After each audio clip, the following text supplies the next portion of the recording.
মানে পহেলা বৈশাখ মানে কি এসব নোংরামি? মানে হচ্ছে কুমিল্লা শহরের অভিভাবক যারা আছেন, আপনারা কি আপনাদের বাচ্চাদেরকে যে ছেড়ে দিয়েছেন, আপনারা কি একবারও খেয়াল করেছেন আপনাদের বাচ্চারা কার সাথে ঘুরতেছে?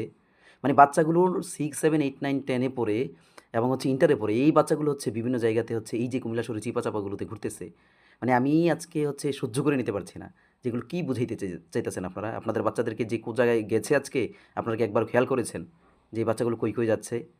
মানে একটা জায়গাতে দেখা যায় একটা ছেলে মেয়ে 6 এ পড়ে 7 এ পড়ে এরা দুইজন, দুইজন বসে আছে। কি মানে আপত্তিকর অবস্থায় এগুলো বসে আছে। মানে একটা গার্ডিয়ান আমার দেখে মনে হচ্ছে একেকটা বাচ্চা যথেষ্ট ভদ্র ফ্যামিলির সন্তান এবং হচ্ছে যথেষ্ট সচেতন ফ্যামিলির সন্তান। আপনারা যে আপনাদের বাচ্চাগুলোকে ছেড়ে দিয়েছেন, এই কাজটা কিভাবে করলেন? হ্যাঁ, আপনারা আজকে কুমিল্লা শহরে বের হন তো। একটা রিক্সার মধ্যে দেখা যায় না সিঙ্গেল একটা ছেলে মেয়েকে। দেখা যায় না প্রত্যেকটা ছেলে মেয়ে হচ্ছে মানে জুটি করে, করে, করে বসে আছে।